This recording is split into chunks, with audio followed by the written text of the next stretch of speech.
सिके। भारतमा जे सुरु भयो अब केसम्म राख्यो यो झापा आन्दोलनले भने चीनको बाटो हाम्रो बाटो, चीनको अध्यक्ष हाम्रो अध्यक्ष। त्यो ठिक्क त्यही नक्सलवादी उहाँ चारो मजुमदारहरूले जे भनेका थिए त्यही। अनि त्यसै गरिकन वर्ग शत्रुको रगतले हात नरङ्गुन्जेल सच्चा कम्युनिस्ट हुन सकिँदैन, त्यो चारो मजुमदारको भनाइ थियो।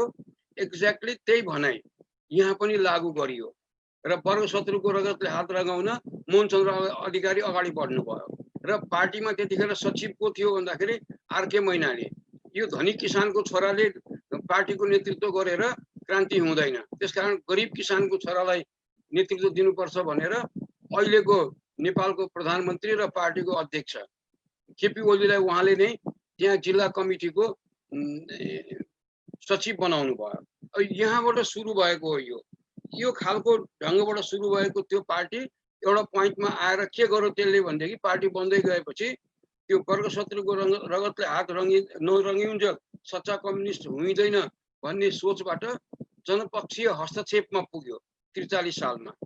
त्यो एउटा चेन्ज त्यहाँ आएको देखिन्छ र अनि एउटा पोइन्टमा गएर त्यो पार्टी जो पुष्पलालको पार्टीबाट विद्रोह गरेर आएको मदन भण्डारी के अरे अनि उतातिर मोदनाथ प्रसिद्धहरू, यतातिर पूर्व कोशीको मनमोहनजीको पार्टीबाट विद्रोह गरेर गएको आरके मैनाली, सीपी मैनाली, केपी ओली, मोहनचन्द्रहरूले मिलेर बनाएको दुईटा पार्टी मिलेर माले बन्यो।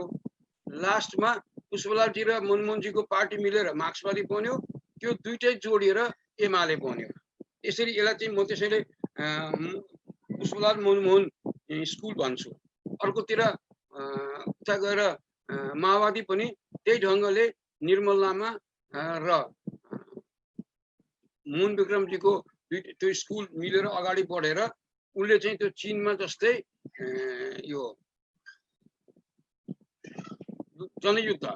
जनयुद्धको माओको जुन लाइन हो त्यो लाइन अनुसार जनयुद्धको बाटोमा गाउँले सहरलाई घेर्ने, गाउँलाई कब्जा गर्ने। सहर भनेको माओले के भनेका थिए भने सहर भनेको प्यारासाइट हो, त्यो प्यारासाइट त गाउँमा हामीले रेड टेरर क्रिएट गर्यो भने सहर त के हुन्छ भनेदेखि पाकेको फल जस्तै क्रान्तिकारीको बास्केटमा आउँछ। यो खालको सोचबाट माओवादी जनयुद्ध सुरु भयो। त अहिले आएर के भयो भनेदेखि एउटा बिन्दुमा आएर अब अहिले आएर हेर्दा म के देख्छु भनेदेखि यसरी सुरु भएर अनेक उतार चढाव पार गरेर अहिले आइपुग्दाखेरि चाहिँ अब यो पार्टी कहाँ पुग्यो भनेदेखि जस्तो मदन भण्डारीले 48 सालको चुनावको परिणामबाट उहाँ के निष्कर्षमा पुग्नु भयो भनेदेखि निर्वाचनबाटै पनि कम्युनिस्टहरूले नेपालमा सरकार बनाउन सक्छन्। तर यही नीति अपनाएर हिँड्यो हामी भनेदेखि चिलीको एलेन्डेको अवस्थामा पुगिन्छ। त्यो सोच बनाएर अनि उहाँले के गर्नुभयो भनेदेखि यो जनताको बहुदलीय जनवाद त्यसका ती फिचर्सहरूलाई हेर्नुभयो भने कुनै पनि लिबरल डेमोक्रेसीको सबै फिचर्सहरू त्यसमा छ। बहुमतको शासन, अल्पमतको विपक्ष, रुल अफ ल, अनि त्यसै गरिकन आवधिक निर्वाचन, अनि त्यसै गरिकन मानव अधिकार, अनि त्यसै गरिकन अब त्यो सम्पत्ति कम्पेन्सेसन दिएर मात्रै धनीको कम्पेन्सेसन दिएर मात्रै सम्पत्ति कब्जा गर्ने, यी यावत कुराहरू के हो भने त्यसै गरिकन त्यति मात्रै छैन। अनि अर्को के छ भन्दाखेरि मोनिजम छोडेर यो प्लुरालिजम, त्यो पनि के भन्दाखेरि प्लुरालिजम नै भयो, त्यसको त के मोनिजम बहुलवाद, राजनीतिक बहुलवाद, यी सबै कुराहरू राख्नुको त्यसको अर्थ चाहिँ मैले त्यसलाई कसरी लगाएँ भनेदेखि त्यो हामी निर्वाचनबाट त सरकारमा आउन सक्छौँ तर एनिहिलेसनमा जान बेर छैन। यो त्यो किसिमले जुन अब फेरि जुन त्यो बिन्दु थियो जुन बेला सोभियत सङ्घमा समाजवादको पतन भएको, पूर्वी युरोपबाट पनि समाजवादको पतन भएको बेला थियो, जहाँ चाहिँ एउटा प्रतिरक्षात्मक अवस्थामा कम्युनिस्ट आन्दोलन भएको बेलामा नेपालमा एउटा ठुलो शक्तिको रूपमा 48 सालको निर्वाचनले स्थापित गर्यो हो। यो स्थापित गरेको अवस्थामा उहाँले के फिल गर्नुभयो भने अर्को कुनै चुनावमा हामी बहुमतमा पुग्न सक्छौँ तर हाम्रो एक्सेप्टेबिलिटी त्यो बाँकी खास गरिकन त्यो क्यापिटलिस्ट वर्ल्डले हाम्रो एक्सेप्टेबिलिटी मानेन भनेदेखि के हुन्छ त भन्दा हामी पनि चिलीकै एलेन्डेकै अवस्थामा पुग्न सक्छौँ। हो त्यस कारणले हामीले के गर्नुपर्छ भने यो समयको तकाजालाई बुझेर आउनुपर्छ भनेर उहाँले बहुदलीय जनवाद जनताको बहुदलीय जनवादमा जुन कुराहरू राख्नुभयो त्यो कुरा त्यस अर्थमा लिएर आउनुभयो उहाँले के भने आफ्नो स्वीकार्यता त्यो पुँजीवादी विश्वमा पनि यो कम्युनिस्ट पार्टी भए पनि यो क्लासिकल कम्युनिस्ट होइन यो परिवर्तित सन्दर्भमा एउटा डेमोक्रेटिक कम्युनिस्ट हो भन्ने खालको छाप पार्ने त्यसलाई अनि कसरी ऱ्यासनलाइज गर्न सकिन्छ भने ठिक त्यसै गरी जसरी कि चीनमा देङ सियाओपिङले के गर्नुभयो भनेदेखि क्यापिटलिस्ट टुल्सलाई सोशलिस्ट गोलको लागि प्रयोग गर्ने त्यहाँ जस्तो यो बजार अर्थतन्त्र पहिला त्यत्रो चीनमा के रहेनछ भने लिक्विडेसन सम्बन्धी कानुन पनि रहेनछ। अब त्यो मजदुरहरू काम गर्ने फ्याक्ट्री अब त्यसलाई बन्द गर्यो भने मजदुरको रोजीरोटी जान्छ भनेर जतिसुकै नोक्सानमा भए पनि त्यसलाई चलाइराख्ने त्यो खालको अवस्थाबाट होइन भनेर यस्ता कतिपय कुराहरू जो क्यापिटलिस्ट टुल्सहरू थिए ती टुल्सहरूलाई सोशलिस्ट गोलका लागि प्रयोग गर्ने उहाँले त्यो भन्नुभयो। जसरी कि बिरालोको काम मुसा समाउने हो, मुसा समाइराख्छ बिरालोले भनेदेखि त्यसको कलर जे होस् रेड होस् या ब्ल्याक होस् के मतलब भन्ने खालको कुरा के भने त्यो क्यापिटलिस्ट टुल्सलाई सोशलिस्ट गोलको लागि युज गर्ने त्यही ढङ्गले जनताको बहुदलीय जनवाद आएको हो। तर अब के छ भन्दाखेरि त्यो एक ढङ्गले अगाडि बढ्दै थियो। अब माओवादी जनयुद्ध सुरु भयो त्यो चाहिँ फेरि त्यही क्लासिकल जुन चीनमा माओले सुरु गरेकै ढङ्गबाट गाउँबाट आधार इलाका बनाएर अगाडि बढ्ने सहरलाई गाउँले घेर्ने एउटा यस्तो पोइन्टमा पुग्यो त्यो इक्विलिब्रियम भयो जहाँनिर सहरमा कब्जा गरेर बस्न सक्ने अवस्था आएन हो। त्यो बिन्दुमा गएर माओवादी खास गरी त्यसको नेता प्रचण्डले के रियलाइज गर्नुभयो भने यसरी अगाडि बढ्यो भने हामी पनि एउटा पोइन्टमा एनिलेसनमा पुग्न सक्छौँ। अब एउटा स्टेलमेटको अवस्था आयो, न हामी योभन्दा अगाडि बढ्न सक्छौँ न अहिलेको अवस्थामा राज्य अगाडि बढ्न सक्छ। तर यो अवस्था लामो समयसम्म क्रान्तिकारीहरूले थाम्न सक्दैनन्। त्यस कारणले यो बेलामा चाहिँ अब हामीले यो नेपालको राजनीतिक परिस्थिति जसरी अगाडि बढ्दैछ यहाँ हाम्रो लागि शान्तिपूर्ण ढङ्गले पनि भूमिका खेल्ने ठाउँ छ। त्यो अनुभूति गरेर उहाँले एउटा जोखिम मोलेर अगाडि आउनुभयो जसमा के देखिन्छ भनेदेखि एउटा त्यसको एउटा मतलब राम्रो पक्ष चाहिँ के देखिन्छ त्यसको भनेदेखि प्राय क्रान्तिकारी आन्दोलनहरू जब पिस प्रोसेसमा आउँछन् त्यो आउने टाइममै विभाजित हुन्छन्। आउँदा आउँदै एउटा चाहिँ जङ्गलमै बस्ने हुन्छ र एउटा चाहिँ शान्ति प्रक्रियामा आउँछ। तर अब प्रचण्डको खुबी चाहिँ के भने अहिले आएर देखिन्छ त्यो पार्टीका त्यस्ता नेताहरू जो शान्ति प्रक्रियामा आउन तयारै थिएनन्, जसलाई क्रान्तिको धोको नै पुगेको थिएन, ती सबै मोहन वैद्य किरणदेखि लिएर अहिलेको के अरे नेत्र विक्रम चन्द सम्मलाई उहाँले यो पिस प्रोसेसमा लिएर आउनुभयो। जसले गर्दा आएको समयमा त्यो विभाजन भएन। तर अहिले आएर के देखिन्छ भने धेरैलाई त्यतिखेर के लागेको थियो भनेदेखि पहिला पनि वार्तामा आएको यसपालि पनि आएर यो फर्किन्छ भन्ने थियो, त्यो फर्किएन। र अनि आउँदाखेरि अब त्यसलाई ऱ्यासनलाइज कसरी गरियो भने 21औं शताब्दीको जनवाद यसरी अगाडि बढ्दै गएको यो दुईटा पार्टी एउटा बिन्दुमा जस्तो अहिले हेर्दाखेरि नेकपा एमालेमा माओवादीको सबैभन्दा प्रखर विरोधी भनेको केपी ओली। त्यसै गरिकन अनि अब स्वाभाविक रूपले माओवादीले पनि सबभन्दा नरुचाएको भनेको को भन्दा केपी ओलीले नरुचाएको भनेको को माओवादी। यो खालको अवस्थाबाट त्यो एउटा एन्टागोनिस्टिक रिलेसनको अवस्थाबाट के भयो भनेदेखि एउटा बिन्दु यस्तो आयो जुन बिन्दुमा जस्तो एमालेलाई के अनुभव भएको थियो खास गरिकन यो संविधान निर्माण हुने बेलामा जुन पार्टीहरूको बिचमा सहमति भएर संविधान बन्ने भयो, बन्दाखेरि एउटा सहमति भयो। त्यो सहमति अनुसार के थियो भन्दाखेरि त्यो हामी सबैलाई थाहा भएको कुरा हो। अब नेपाली काङ्ग्रेस राष्ट्रपति हुने, एमालेको प्रधानमन्त्री हुने, माओवादीको चाहिँ अब सभामुख हुने, यो खालको सहमति भएको थियो। तर संविधान जारी हुने बेलासम्म सहमति कायम भयो।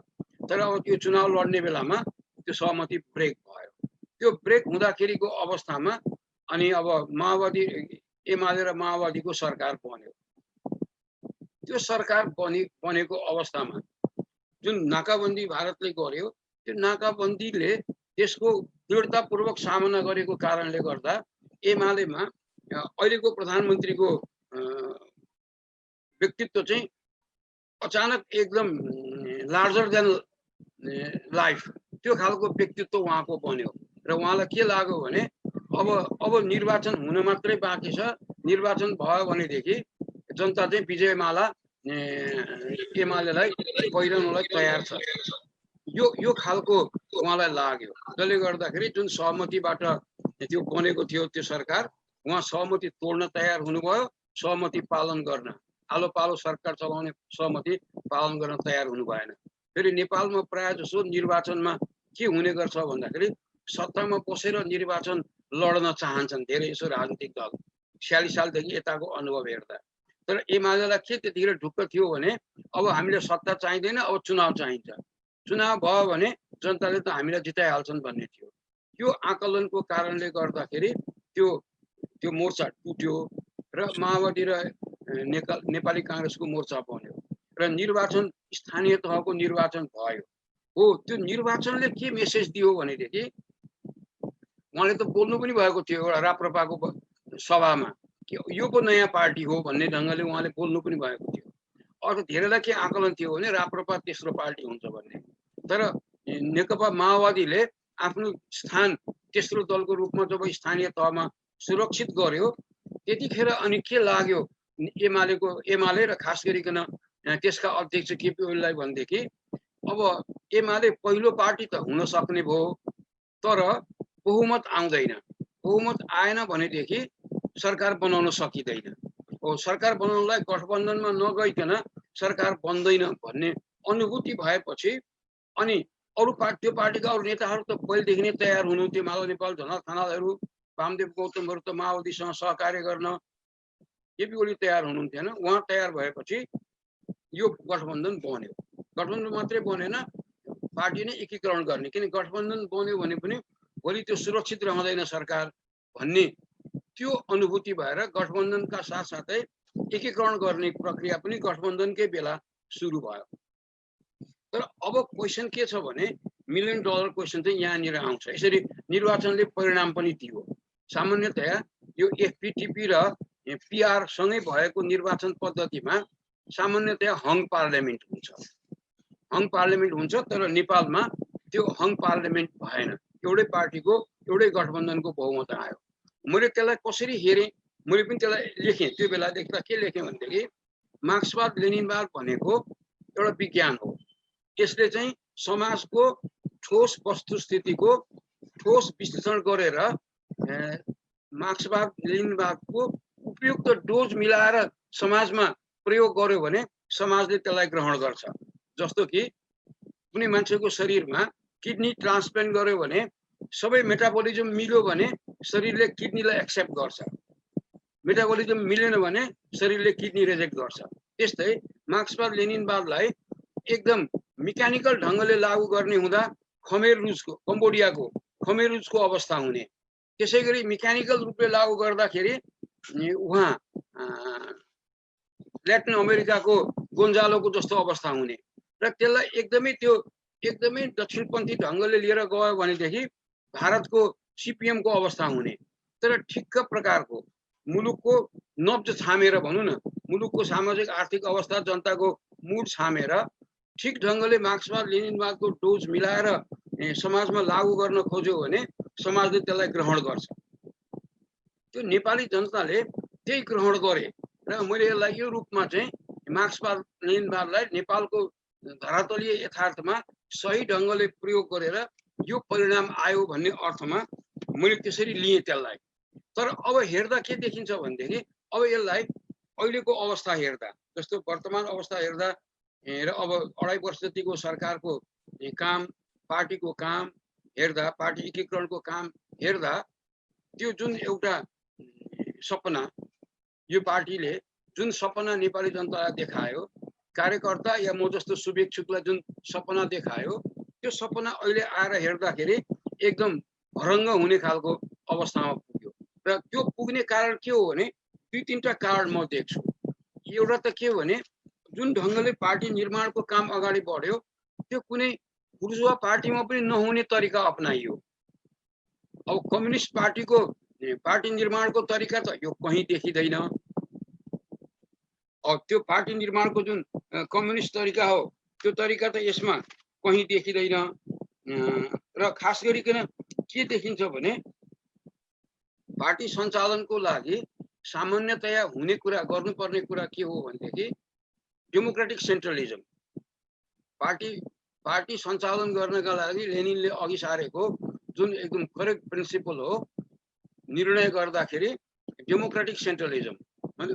पार्टीभित्र निर्णय गर्नुभन्दा अगाडि पूर्णतया डेमोक्रेसीको प्रयोग गर्ने, निर्णय भइसकेपछि त्यसको कार्यान्वयनका लागि चाहिँ केन्द्रीयता, त्यसलाई चाहिँ हुबहु लागू गर्ने। किनभने लागू गरेरै त्यो निर्णयको वैधता, निर्णय ठिक भयो भएन भन्ने कुराको त्यसलाई जाँच्ने भनेकै त्यो कार्यान्वयनले हो। अब त्यो प्रिन्सिपल अहिले नेकपामा खोज्यो भने कहीँ भेटिँदैन।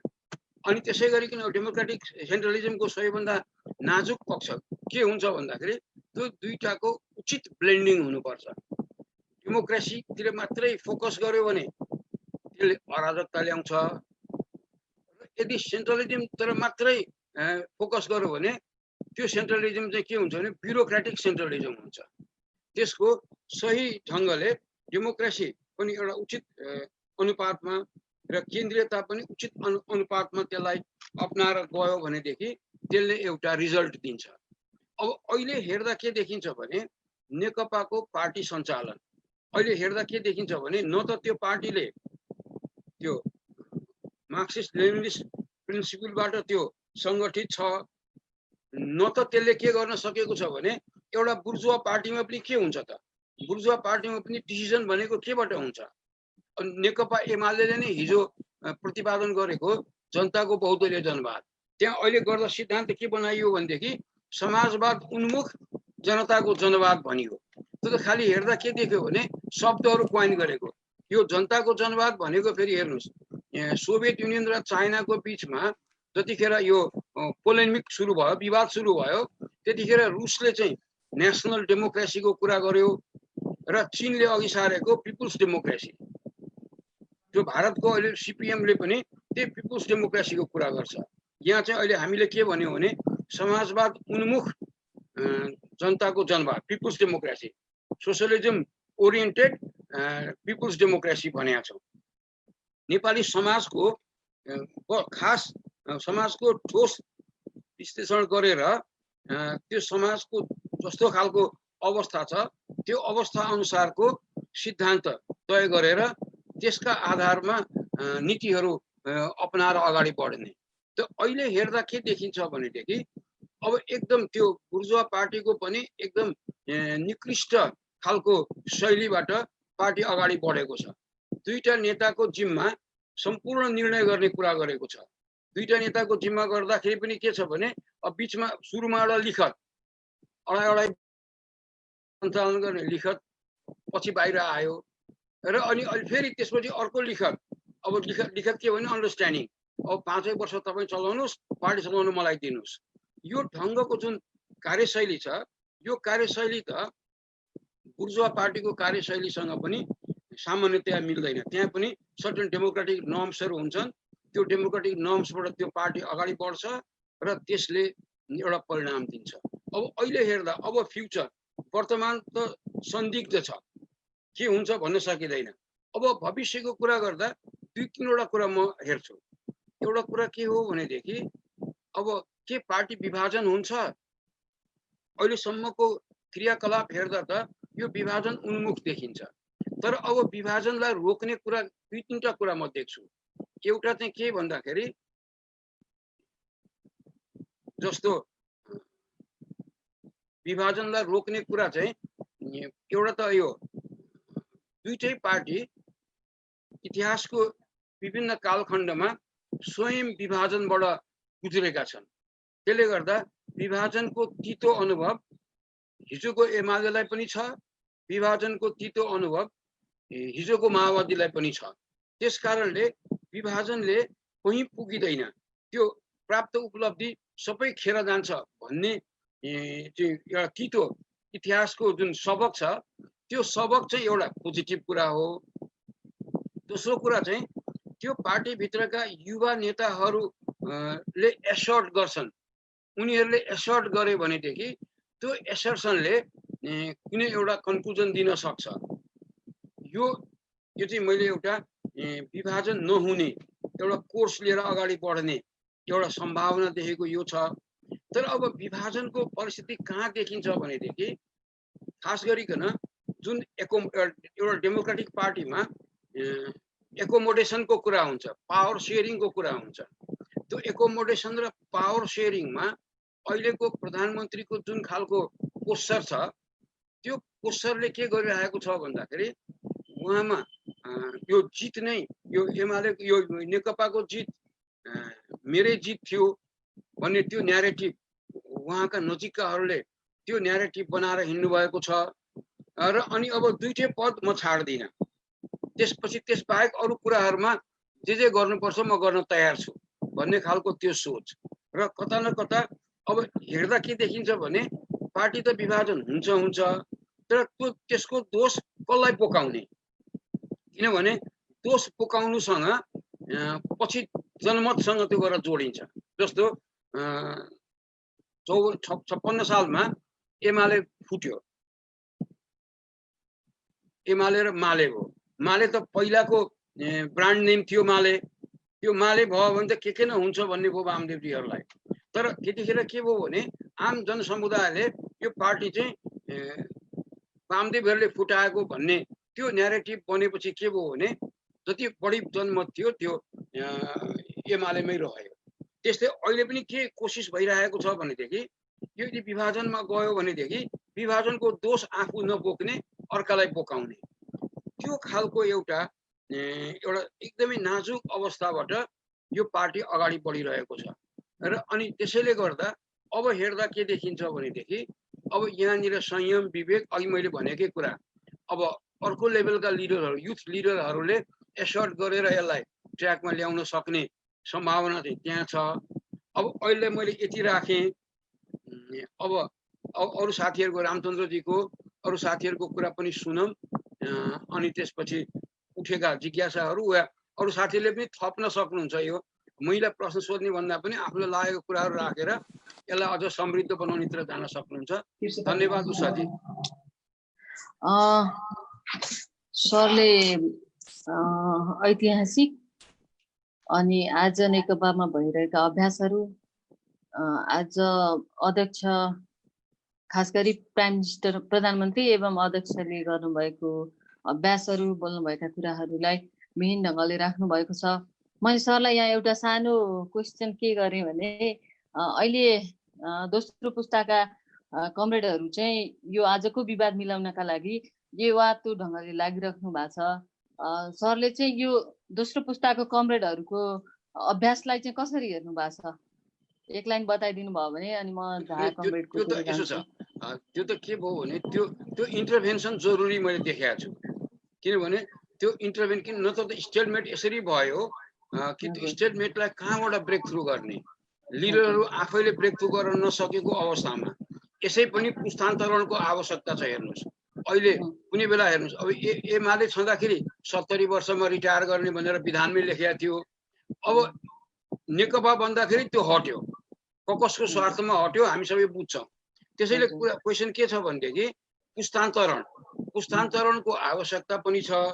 र अब यो बेला त्यो खुबी देखाउने त्यो अहिलेको जुन युवा पुस्ताका नेताहरूले चाहिँ प्रयास गर्दै हुनुहुन्छ, त्यो चाहिँ उहाँहरूले पनि आफ्नो क्षमता, आफ्नो एक्सेप्टेबिलिटी, न त सामान्यतया के देखियो भने सङ्गठनमा एउटाको पकड छ र जनतामा लोकप्रिय अरू नेताहरू छन्। त्यो नेपाली काङ्ग्रेसमा पनि त्यो देखिन्छ, जनतामा पपुलर नेताहरूको हातमा सङ्गठन छैन। सङ्गठन चाहिँ एक थरी थालुहरूले कब्जा गरेर बसेको, अनि युवाहरू चाहिँ के छन् भन्दाखेरि जनतामा चाहिँ उनीहरू पपुलर छन्, सोसाइटी एट लार्जमा एक थरी पपुलर छन्, तर अब सङ्गठन एउटाको कब्जामा छ। त्यो नेपाली कांग्रेसमा पनि देखिन्छ, थोड बहुत यो अहिलेको नेकपामा पनि देखिन्छ। हो यो ठाउँमा आफ्नो नेतृत्व प्रमाणित गर्ने पनि अहिलेको युवा नेताहरूको काँधमा आएको छ र एउटा यो अवसर पनि हो। यही सङ्कटले नै नेताहरू जन्माउँछ पनि। ल हजुर सर, म फेरि सर भएको ठाउँमा त आइ नै हाल्छु। अब म जनकपुरतिर जान चाहन्छु। मिथिला नगर जनकपुरबाट खास गरी व्यक्तिगत रूपमा पनि म कमरेड रामचन्द्र झालाई निकै लामो समयदेखि चिन्छु। सडकमा सँगै आन्दोलन गर्दा पनि सँगै हुनुहुन्थ्यो। हामी विभिन्न फोरमहरूमा नि कता कतै झा कमरेड हामीभन्दा धेरै अगाडिको हुनुभए पनि हामी सँगसँगै छौँ। झा कमरेड चाहिँ सर कृष्ण सर विश्ले सर प्रत्यक्ष राजनीतिक एक्टर नहुनु भए पनि यो वाम राजनीति अथवा राजनीतिसँग निरन्तर यसलाई विश्लेषण गरिरहनु भएको सर हुनुभयो भने आदरणीय रामचन्द्र झा कमरेड भने प्रत्यक्ष संलग्न हुनुहुन्छ। यो कम्युनिस्ट आन्दोलनको विगत अनि विभिन्न घटकहरू हुँदै यो कम्युनिस्ट आन्दोलनले तय गरेको बाटोहरूमा अनेकौं हण्ड ठक्कर खाँदै रामचन्द्र झा कमरेड यहाँसम्म आइपुग्नु भएको छ। आजको राजनीति अथवा नेकपाको राजनीतिले कम्युनिस्ट पार्टीको घोषणा पत्रलाई कसरी लिएको छ, यो आफ्नो कार्यक्रमिक लक्ष्य भन्दा बाहिर छ कि यो जस्तो विवाद सँगसँगै कार्यक्रमिक लक्ष्य पनि आत्मसात गर्दै हिँडेको छ कि छैन, यो विधान विधि अनुसार चलेको छ कि छैन। आज नेपाली समाजमा भएको सबैभन्दा ठुलो समस्या कुनै छ भने त्यो संस्थागत भ्रष्टाचार हो। यसमा यो स्थिर सरकारले गर्दै गरेको कुराहरूलाई झा कमरेडले कसरी विश्लेषण गर्नुहुन्छ?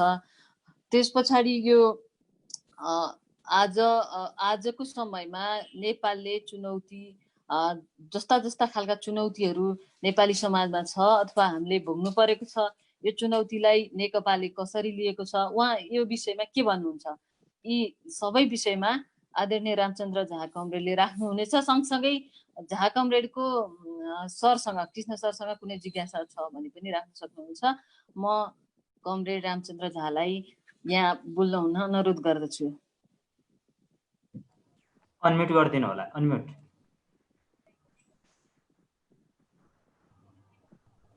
छैन, अनम्युट भएको छैन।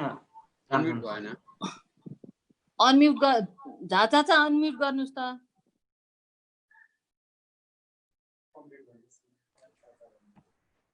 यो बायाँ साइडतिर ओके भयो। के भो ठीक छ? ठीक छ, बल्ल ठीक छ। ल, विवाद कुनै सैद्धान्तिक कुरामा चाहिँ हामीले देखेका छैनौँ। सिद्धान्तमा मतलब यो मिलेन त्यो मिलेन भन्ने विषयमा चाहिँ अहिलेको विवाद केन्द्रित छैन। अहिलेको विवाद केन्द्रित मुख्यतया लेखिएका विषयहरू वा सहमति गरेका विषयहरू राम्ररी कार्यान्वयन भइरहेको छ कि छैन, विवाद यसमा छ। खास गरी म विधानका विषयमा आउँ। विधानमा कृष्ण सरले राम्ररी भन्नुभयो, लैलिनवादी संगठनात्मक सिद्धान्तलाई सबैले चाहिँ अन्तरिम विधान 2075 को धारा मोटामोटी 55 र 60 मा 55 मा मतलब उहाँहरूले चाहिँ लैलिनवादी संगठनात्मक सिद्धान्त चाहिँ मान्नु भएको छ। तर लैलिनवादी संगठनात्मक सिद्धान्तलाई प्रयोग कसरी गर्ने, त्यसको अनुवाद कसरी गर्ने, त्यसमा कसरी चाहिँ निर्णयहरू त्यसमा केन्द्रित भएर कसरी गर्ने, त्यो सुरुदेखि म देखिरहेको छु। केन्द्रीय कमिटीदेखि तल्लो कमिटी जिल्ला कमिटीसम्म गठनका बेलामा चाहे आफू खुसी मान्छे भर्ना गर्ने, आफू खुसी मानिदिनु सब कार्यकर्ताहरू जो हिजो आयो कम्युनिस्ट पार्टीमा त्यसलाई पनि राख्ने, त्यो सबै चाहिँ विधानका जुन योग्यताका मतलब धाराहरू छन्, जिल्ला कमिटीको लागि तोकिएका धाराहरू, त्यसपछि चाहिँ मतलब प्रदेश कमिटीको लागि, केन्द्रीय कमिटीका लागि ती धाराहरू आफ्नो मान्छेको लागि ती धाराहरूलाई कुनै मानिदिनु सब एउटा अनिवार्य रूपमा चाहिँ प्रयोग गरिएन। आफ्ना मान्छेको लागि यो धारा चाहिँ नभए पनि हुन्थ्यो, यसलाई चाहिँ मतलब अमुक कमिटीमा राख्दा हुन्थ्यो, जसले गर्दा चाहिँ समस्या मतलब त्यहाँबाट बल्झिँदै गयो। त्यसपछि चाहिँ दोहोरो जिम्मेवारीका विषयहरूमा मानिदिनुहोस् अमुक व्यक्ति छ, प्रदेशको मुख्यमन्त्री छ, तर पनि त्यसलाई चाहिँ मानिदिनुहोस् अब पार्टीको इन्चार्ज पनि बनाउनै पर्ने, अनि अरू जिम्मेवारी पनि दिनुपर्ने, जसले गर्दा चाहिँ मतलब समस्या त्यहाँ चाहिँ बल्झियो। त्यसपछि चाहिँ बैठकहरू भेलाहरू अथवा कार्यक्रमहरू चाहिँ नियमित हुन सकेन, बिल्कुल मतलब स्टेगनेन्ट जस्तो मतलब स्थिर जस्तो पार्टी चाहिँ भयो।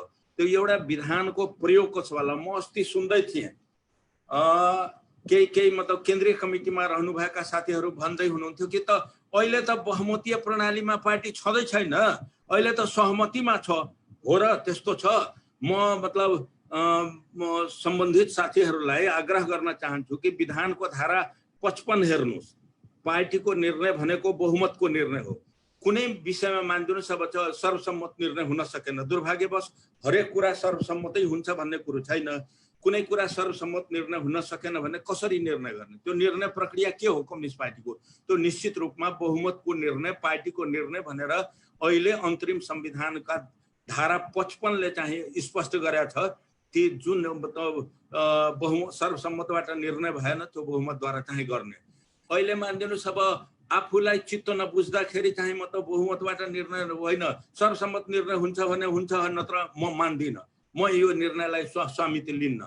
त्यो तेस्रो कुरो के हो भने यी मतलब भ्रष्टाचारका कुराहरूमा पार्टीले मानिदिनुहोस् अब त हामी कुनै आरोप लगाइरहेको छैनौँ, तर चाहिँ मेरो भनाइ के हो भने अहिले किन चाहिँ कोरोनाका मतलब खरिदहरू, सामान औषधि होस् चाहे किट्सहरू होस्, त्यसको खरिदको सवालमा चाहिँ व्यापक मतलब भ्रष्टाचार भएको चाहिँ कुरा सार्वजनिक भयो। एकचोटि चाहिँ मानिदिनुहोस् अब जो मतलब ओमनी ग्रुपहरू कुन कुन मतलब के खरिद गर्दै थियो त्यसलाई छोडेर सैनिकबाट खरिद गर्यो, फेरि चाहिँ मतलब त्यही कुरा आयो, फेरि सैनिकलाई पनि छोराएर, अर्थात् यी कुराहरूमा कतै न कतै समस्या रहेको। यी त मतलब खास गरी कोरोनासँग जोडिएको विषय हो। त्यसपछि चाहिँ विकास निर्माणसँग जोडिएको विषयमा आउनुहोस्। विकास निर्माणका विषयमा चाहिँ सार्वजनिक खरिद ऐन जो हिजो अस्तिसम्म चाहिँ इफेक्टिभली काम गर्न सकेन र सार्वजनिक खरिद ऐनलाई जबसम्म संशोधन गरिँदैन र त्यसमा मतलब पूर्व योग्यताका विषयहरू, त्यसपछि चाहिँ मतलब के अरे अन्य विषयहरू मैले चाहिँ कान्तिपुरमा 10-11 वटा चाहिँ विषय लेखेर चाहिँ दिएको थिएँ। अहिले धेरै व्याख्या गर्न थाल्यो भने समय जान्छ। विभिन्न कुराहरू चाहिँ मतलब सार्वजनिक खरिद ऐनमा संशोधन गर्नै पर्ने, कतिपय मतलब ऐनमा राख्ने कुराहरू चाहिँ नियमावलीमा राखिएको कारणले गर्दा जहाँ मन्त्रीमण्डललाई चाहे मन्त्री सम्बन्धित मन्त्रीलाई मन लाग्छ त्यहाँ चाहिँ संशोधन गरेर चाहिँ त बाटो फुकाइदिने र त्यहाँ केही न केही लेनदेनका विषयहरू हुन्छ। मानिदिनुहोस् हाम्रो प्रधानमन्त्रीज्यू विकास निर्माणको लागि चाहिँ एकदम मतलब जोर गर्नुभएको छ कि समृद्धि र विकासको मतलब एउटा नारा नै दिनुभएको छ। म सोध्छु कि समृद्धि र विकासको नारा दिएर हुन्छ कि त्यसको लागि चाहिँ आवश्यक व्यवस्थापन जबसम्म गरिँदैन तबसम्म समृद्धि र विकास कसरी हुन सक्छ? मतलब त्यो सार्वजनिक खरिद ऐनमा जबसम्म चाहिँ संशोधन हुँदैन, अपेक्षित संशोधन हुँदैन, तबसम्म समृद्धि र विकास चाहिँ हुनै सक्दैन। यस्तै लिङ्गरिङ वर्षदेखि चाहिँ एउटा योजना चाहिँ एउटा ठेकेदारले चाहिँ ल्याछ, अनि त्यसै काम गरिरहेको छैन, फेरि मतलब एडभान्स लिन्छ, काम गरिरहेको छैन।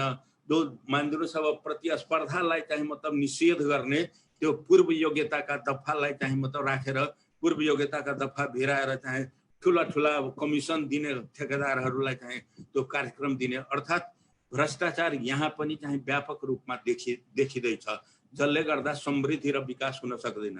त्यो अर्को कुरा के हो भने समाजवादका आधार के तयार गर्नु? समाजवादका आधार मानिदिनुहोस् अब अहिले मानिदिनुहोस् चाहे देशको संविधानको कुरा होस् या मान लो पार्टीकै मतलब जुन कार्यक्रम साझा कार्यक्रमको रूपमा चाहिँ लिनु भएको छ त्यो कार्यक्रमकै कुरा होस्, समाज आधार तयार गर्ने सवालमा 2.5 वर्ष त बित्यो। 2.5 वर्ष बितिसक्दा पनि चाहिँ मानिदिनुहोस् समाजवादका आधारको बारेमा हामी ग्रास रुटमा पनि काम गरिरहेका व्यक्तिहरू हामी चाहिँ बुझ्दैनौँ। हिजो मानिदिनुहोस् अब काङ्ग्रेसले के गर्दै थियो र यो सरकार त्योभन्दा भिन्न के गर्दैछ त्यो हामी चाहिँ देखिराखेका छैनौँ। त्यही भएर समाजवादको आधार यदि तयार भएन भने कसरी चाहिँ हामी भोलि काङ्ग्रेस भन्दा या अन्य पार्टी भन्दा हामी भिन्न छौँ भनेर कसरी भन्न सक्ने? यी कुराहरू चाहिँ मानिदिनुहोस् अब अहिले समस्याको रूपमा देखा परेको छ। तब अन्तिम कुरा म के भन्न चाहन्छु भने प्रधानमन्त्रीजी भन्दै हुनुहुन्छ कि मेरो नाउँमा बहुमत आएको छ। मेरो नाउँमा मैले के ठान्छु भने कम्युनिस्ट पार्टी 6 सालदेखि पुष्पलालले स्थापना गर्नुभएको कम्युनिस्ट पार्टी त्यो पुष्पलाल का योगदान, त्यसपछि चाहिँ तुलसीलाल जी का योगदान, मनमोहन का योगदान, त्यसपछि चाहिँ मतलब मदन भण्डारी का योगदान, त्यसपछि चाहिँ मतलब माधव नेपाल का योगदान, त्यसपछि झलनाथ का योगदान, त्यसपछि चाहिँ मतलब के अरे प्रचण्ड का योगदान, त्यसपछि चाहिँ केपी ओली का योगदान, सबैको समुचित योगदान जुन हो त्यो अहिलेको कम्युनिस्ट पार्टीले बहुमत यति ठुलो बहुमत प्राप्त गरे त्यो सबैको योगदानको योग हो। एक्लै चाहिँ मतलब केपी मात्रै उहाँकै योगदानको र उहाँकै चमत्कारिक नाउँमा बहुमत आएको छैन। यदि उहाँलाई दम्भ छ भने त्यो अनावश्यक दम्भ छ। मतलब पहिलो निर्वाचनमा 48 मा कति % प्राप्त गर्यो कम्युनिस्ट पार्टीले, त्यसपछि चाहिँ 51 मा कति प्राप्त गर्यो, त्यसपछि कति प्राप्त गर्यो, त्यसपछि फेरि मानिदिनुहोस् पार्टी एकीकृत अर्थात् दुईटै पार्टी मिलिसकेपछि कति प्राप्त गर्न सकेका छ। यसरी चाहिँ देख्दाखेरि योगदानलाई चाहिँ बिल्कुलै योगदान हो भन् ठान्नु त्यो आत्मकेन्द्रित प्रवृत्ति हो। त्यो प्रवृत्तिहरू रहिरहँदा पार्टी मानिदिनुहोस् अब त एकीकरण भएर कसरी एक भएर कसरी जान सक्छ। निश्चित रूपमा चाहिँ यति उपयुक्त व्यक्तिलाई माधव कुमार नेपाल 15 वर्ष पार्टीको नेतृत्व गर्नुभयो, झलनाथ खनाल मानिदिनुहोस् यो पछिल्लो चरण 5 वर्ष नेतृत्व गर्नुभयो, त्योभन्दा पहिलेको चरणमा 7-8 वर्ष नेतृत्व गर्नुभयो। उहाँहरूको कुनै योगदान नै छैन भन्ने विश्लेषण गर्नुहुन्छ। प्रचण्डजीको मानिदिनुहोस् अब जेसुकै होस् मतलब जनयुद्धबाट आउनु भएको र उहाँ त्यत्रो मानिदिनुहोस् अब सङ्घर्ष गर्नुभयो, उहाँको योगदान नै छैन मतलब बहुमत प्राप्त गर्न। त्यो विश्लेषणको जगमा चाहिँ पुग्नुहुन्छ भने कसरी चाहिँ मानिदिनुहोस् मतैकता हुन सक्छ र कसरी चाहिँ एकअर्कालाई स्वीकार गर्न सकिन्छ।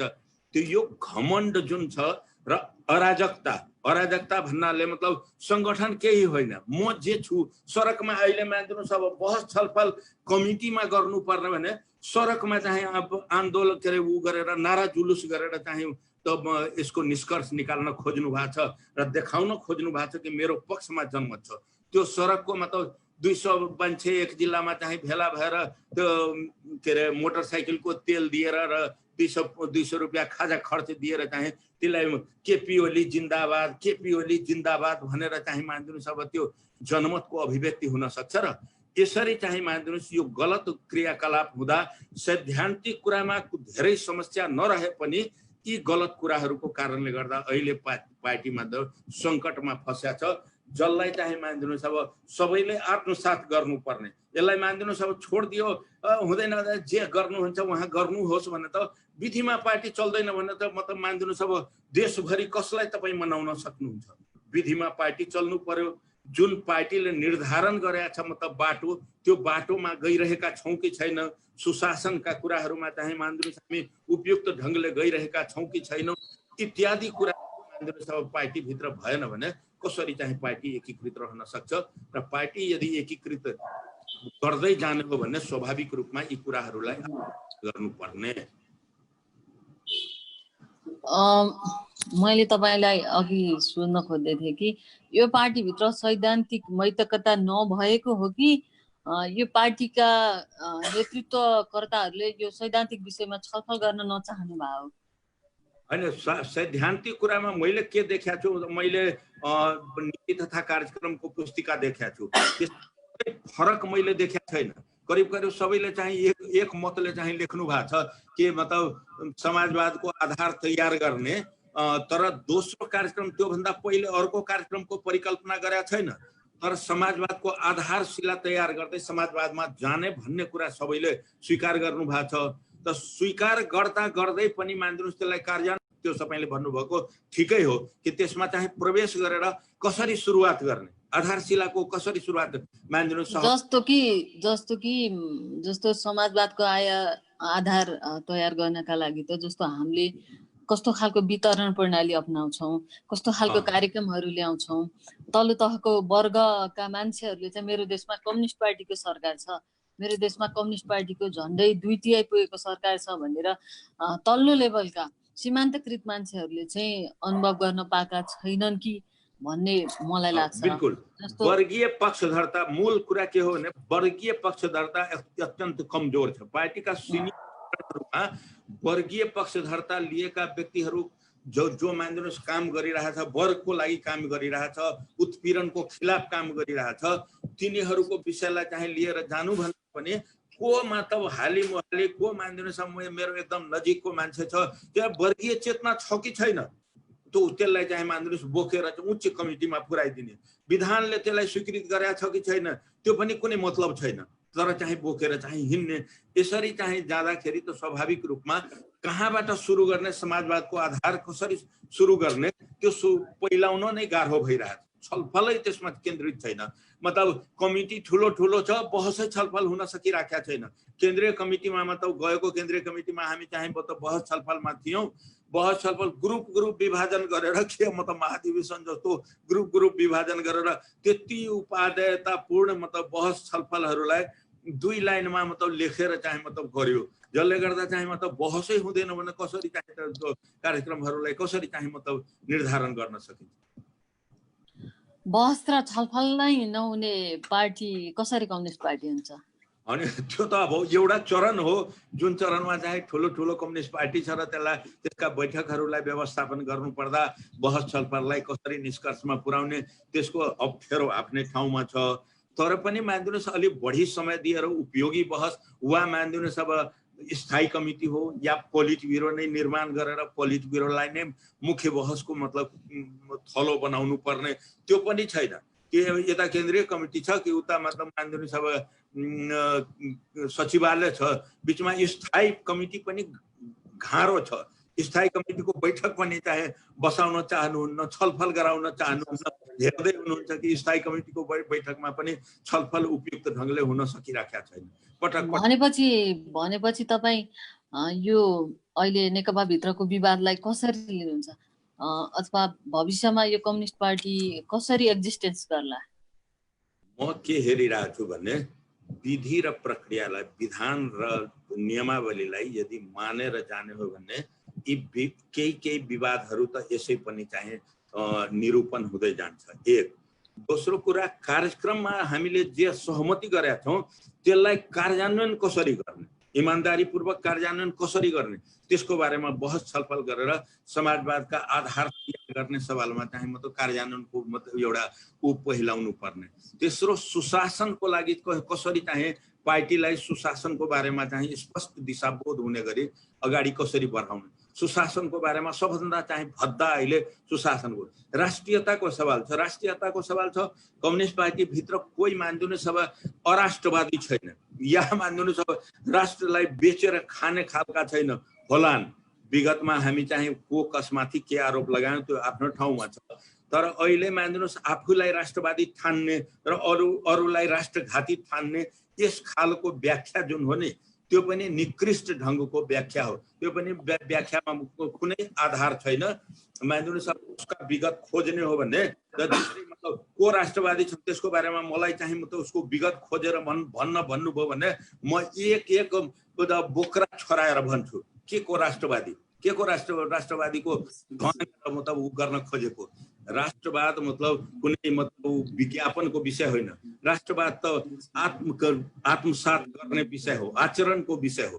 उनको जीवनमा राष्ट्रवाद छ कि छैन, राष्ट्रप्रति ममता छैन, यी कुरा त उनीहरूसँग चाहिँ बहस छलफलमा चाहिँ मानिदिनुहोस् गर्नुपर्ने। त आफूलाई आफू खुसी सबभन्दा ठुलो राष्ट्रवादी ठान्नुहुन्छ, यो कुनै मानिदिनुहोस् सब तरिका हो। कृष्ण सरले भन्नुभएको कुरासँग हजुरको कुनै जिज्ञासा छ कि? अनि कृष्ण सरको त मूलतः मतलब परिवेश र सैद्धान्तिक परिवेशलाई उहाँले चाहिँ राम्रै व्याख्या गर्दै आउनुभयो र त्यसमा चाहिँ धेरै कुरा छैन। तर मानिदिनुहोस् जहाँबाट हामी समस्या जन्माएका छौँ, समस्या जहाँ जन्मिया छ त्यहाँ जन्मिया छ विधान पालन नगर्ने, विधानमा सहमत पनि हुने, लेख्ने पनि, धारा मतलब संसदीय दल कसरी सञ्चालन गर्ने त्यो धारा 51-52 को 1, 2, 3 हेर्नुहोस् त संसदीय दल कसरी सञ्चालन गर्ने त्यो। तर चाहिँ सञ्चालन गर्ने विधि त मतलब सहमत हुनु भएको छ, तर संसदीय दल मतलब अध्यक्षको इच्छा अनुसार मतलब मात्रै सञ्चालन हुने भन्ने हिसाबले बुझाइ छ, त्यो बुझाइ ठिक छैन। केन्द्रीय कमिटीले निर्णय गरेका विषयहरूलाई चाहिँ संसदीय दलले आत्मसात गर्नुपर्ने र तदनुसार संसदीय दल सञ्चालन गर्नुपर्ने। संविधानको धारा मतलब 51, 52 त्यसका क ख ग हेर्नुस् अनि त्यसपछि थाहा पाउनुहुन्छ। त्यस्तै मानिदिनुहोस् अब त संगठनात्मक सिद्धान्तका कुराहरू हेर्नुस्, त्यो के अरे 55 मा संगठनात्मक सिद्धान्त छ, त्यसपछि पार्टीको निर्णय, बहुमतको निर्णय, त्यो मानिदिनुहोस् अब हेर्नुस् करिब 60 मा त्यो छ। त्यो त विधानका धाराहरू त लेख्या छ, त्यसमा सहमति छ, तर मानिदिनुहोस् आफू खुसी व्याख्या भइरहेछ। म अस्ति गोकुल बास्कोटाको कुरा सुन्दै थिएँ म त मिडियामा कि कुनैमा त छँदै छैन, बहुमतीय आधारमा निर्णय गर्न त कतै लेखेकै छैन। यो मान्छे रुपियाँ गन्दा गन्दै फुर्सद छ कि छैन, विधान पढ्या छ कि छैन, विधानको धाराको बारेमा कुनै थाहा छ कि छैन।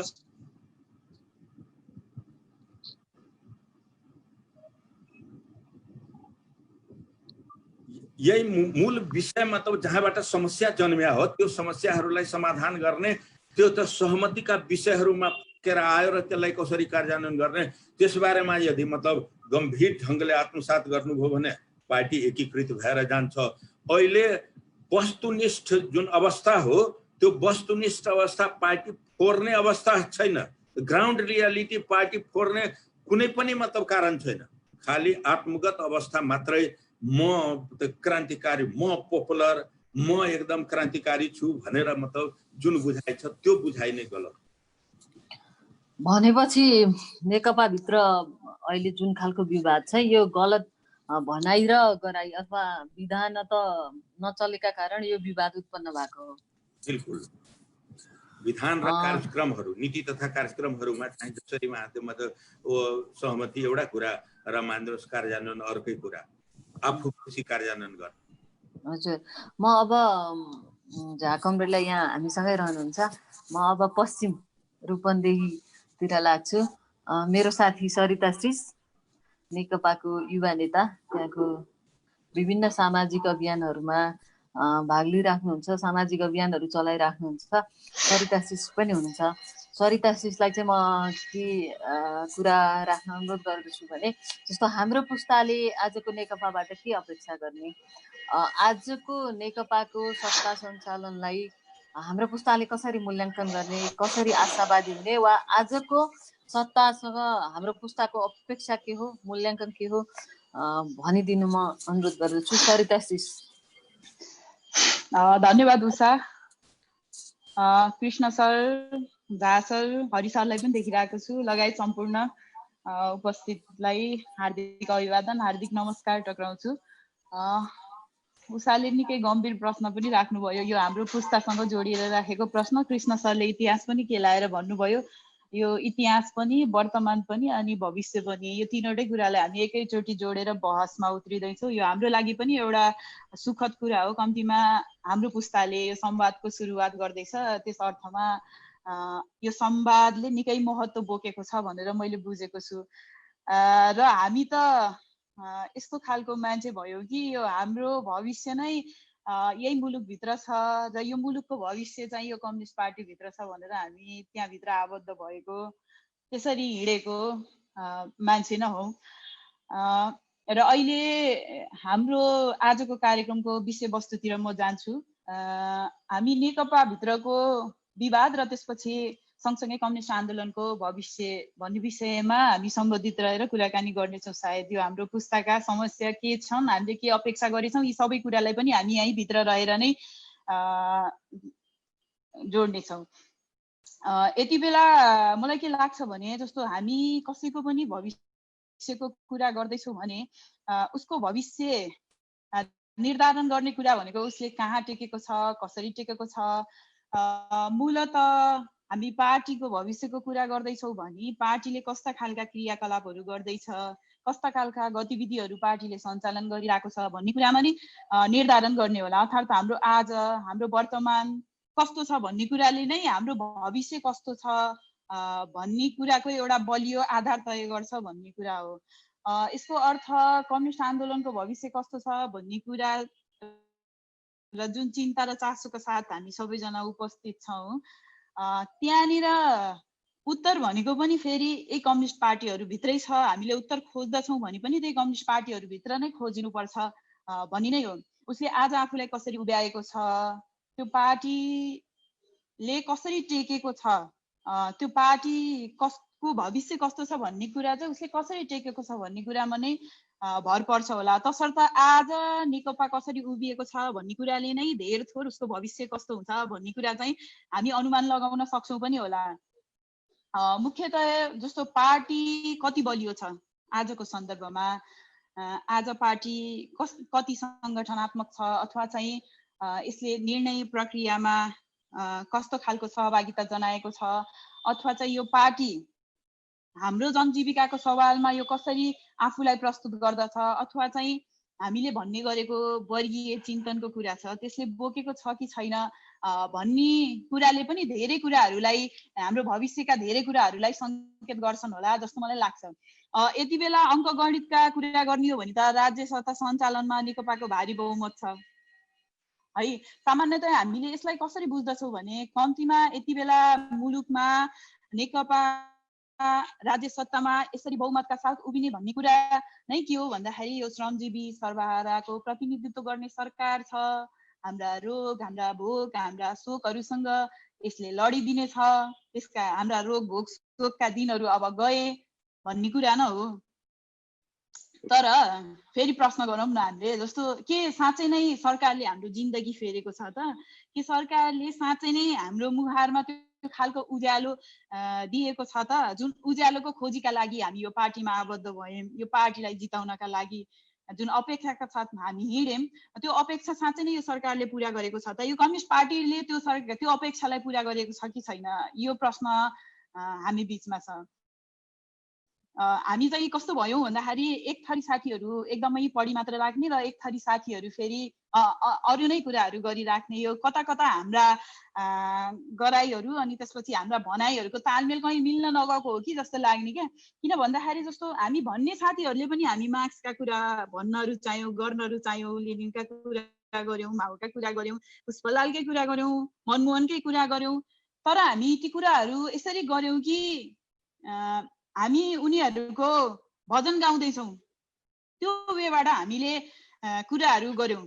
उहाँहरूको विचारहरू के छन्, ती विचारहरूलाई हामीले व्यवहारमा कसरी लागू गर्नुपर्ने हो, पार्टी सञ्चालनमा उहाँका विचारहरूलाई कसरी सहभागी गराउनु पर्ने हो, त्यो सबै चिजहरूमा हामीले ध्यान नदिकन हामी चाहिँ मात्र व्यक्ति जस्तो चाहिँ लाग्ने। र अहिले दुई ठुलो पार्टी मिलेर बनेको जुन अझ झन् ठुलो नेकपा छ, यति बेला सरकारमा पनि छ, तर सरकार सँगसँगै नेकपा फेरि सडकमा पनि छ। यो चाहिँ एकदमै ओपन सेक्रेट जस्तो कुरा हो है। अब कतिलाई यो सबै कुराहरू रमाइलो पनि लाग्ला, हाम्रै पुस्ताका धेरै साथीहरू, हामी मध्ये धेरै साथीहरू सडकमा पनि छौँ है, विभिन्न नारा जुलुसहरूमा हामी सहभागी पनि छौँ।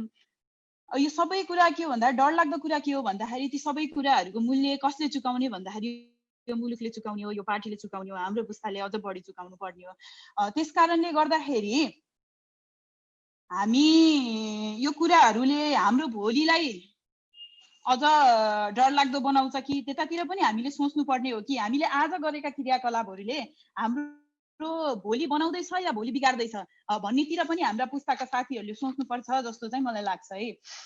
अनि अर्को भनेको हाम्रो नेकपाको पार्टी कमिटी केन्द्रदेखि हाम्रो त वार्ड मात्र होइन कि हामी टोलसम्म पनि हाम्रो पार्टी कमिटीहरू त्यसरी विस्तारित छन्।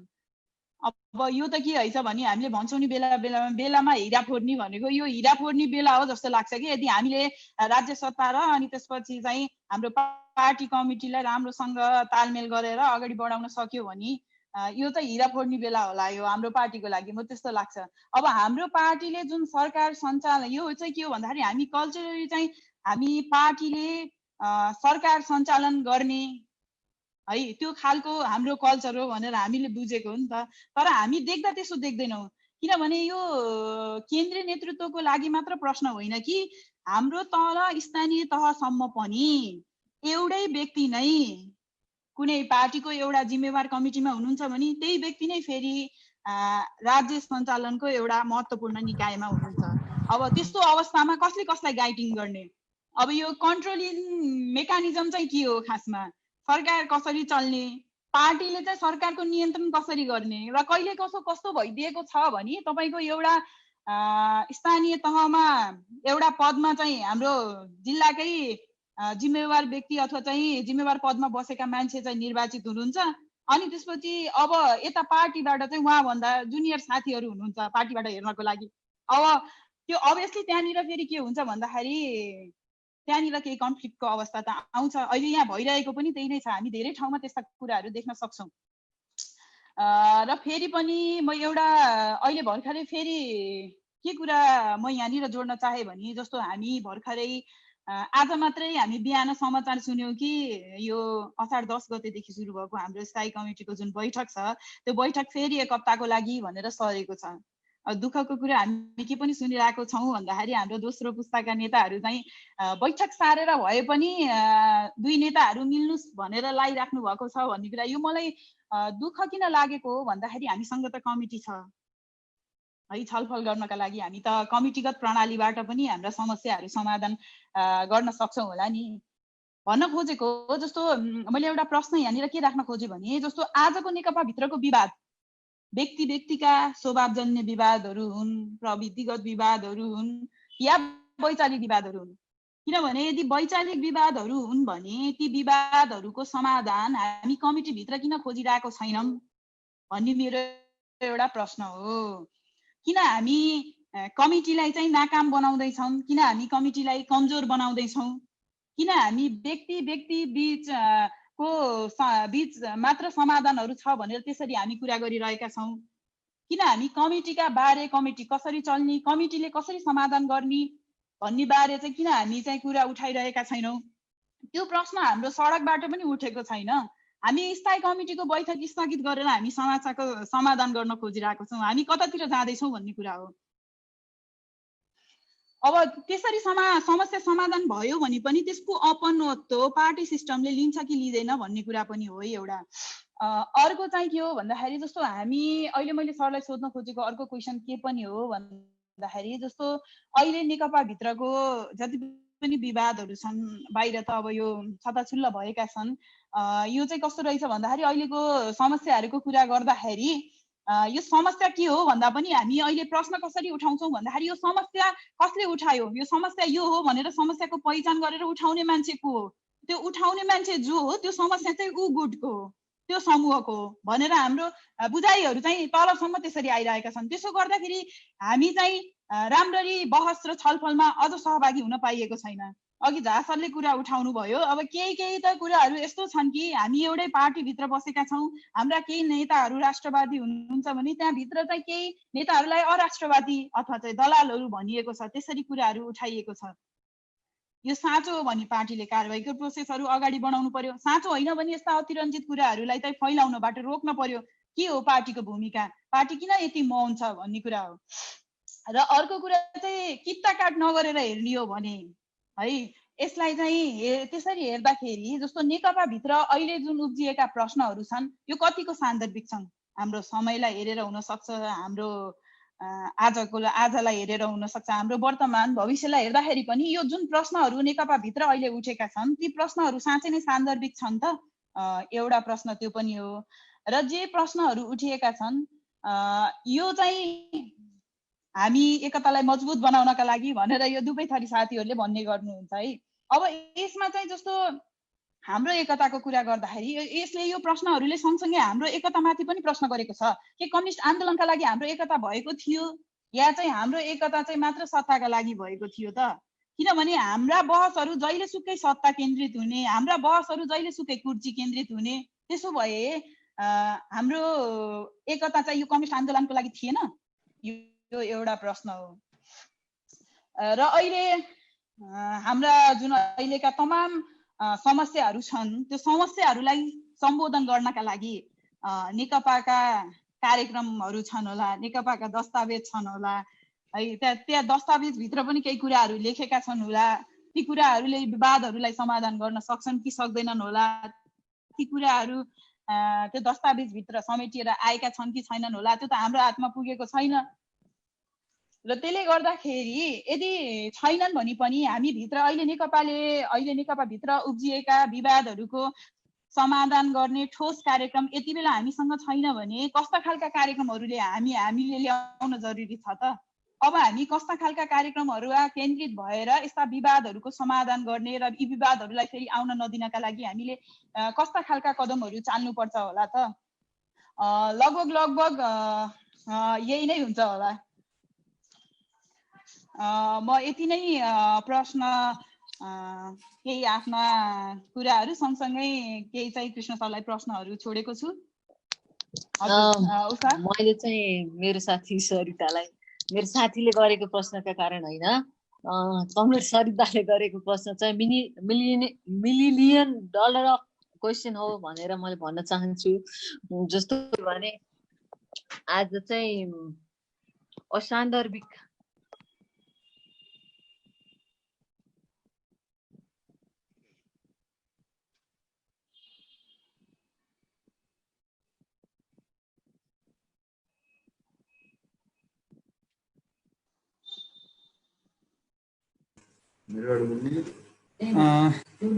उषाजीकोमा केही टेक्निकल इरर आएको हुनाले म यसमा अलिकति कुरा अगाडि बढाउन चाहन्छु। सरिता श्रीजले हाम्रो सरलाई, कृष्ण सरलाई जे खालको क्वेसनहरू राख्नु भएको छ त्यो क्वेसन माथि चाहिँ के रेस्पोन्स गरिदिनु हुनको लागि म अनुरोध गर्न चाहन्छु। धन्यवाद गौतमजी। वास्तवमा के छ भनेदेखि मेरो लागि त यो एउटा युवा पुस्तासँग जोडिने एउटा राम्रो माध्यम भयो र उहाँहरूको भावना, उहाँहरूको अनुभव, उहाँहरूको भविष्य यी सबै कुराहरूलाई लिएर जुन जिज्ञासा गर्नुभयो त्योबाट म असाध्यै म पनि लाभान्वित भएँ। वास्तवमा अहिलेको अवस्था हेर्दा के देखिन्छ भनेदेखि अघि रामचन्द्र कमरेडले जे भन्नुभयो, अल्टिमेटली कुनै पनि सिस्टममा सहमतिबाट निर्णय हुन्छ, सो मच सो गुड। सहमतिबाट भएन भने निर्णय हुने त बहुमतीय नै हो। त्यो कुरा उहाँले विधानको कुरा प्रश्नसँग राख्नुभयो। त अहिले हेर्दा म के देख्छु भने अहिलेको समस्या चाहिँ सरकार पार्टी सम्बन्धको व्यवस्थापन सँग जोडिएको छ। र अघि जुन किता कार्ड भन्नुभयो, अब म पनि आफ्नो जसरी लेख्दैछु आफूलाई लागेको कुरा मैले आफ्नो जीवनमा एउटा निश्चित समयमा त्यतिखेर म अब वाम बुद्धिजीवी मात्रै भएँ, त्यो बेलादेखि मैले आफ्नो काँध कसैलाई बन्दुक राखेर पड्काउन दिइनँ। मलाई आफ्नो विवेकले, ब्रह्मले जे ठिक देख्यो त्यो कुरा मैले राखेँ। अब अहिले त्यसरी राख्दाखेरिको अहिलेको अवस्था के छ भने म स्वयं पनि किता कार्डको अवस्थामा हुँला जस्तो मलाई लाग्छ। किनभने मसँग राम्रैसँग बोल्ने कतिपय कमरेडहरूको मसँग बोल्ने भाषा, मसँग बोल्नलाई अरुचि, यी धेरै कुराले देखिन्छ। तर क्वेसन चाहिँ के हो भनेदेखि अहिलेको समस्या सैद्धान्तिक पनि छ, वैचारिक पनि छ, सङ्गठनात्मक पनि छ। यी त सबै छन्। त्योभन्दा अभियसली अगाडि देखिएको समस्या चाहिँ प्रश्न के छ भने पार्टी र सरकारको सम्बन्धलाई व्यवस्थापन गर्न नसकेको अहिलेको खास समस्या चाहिँ त्यहाँ देखिन्छ।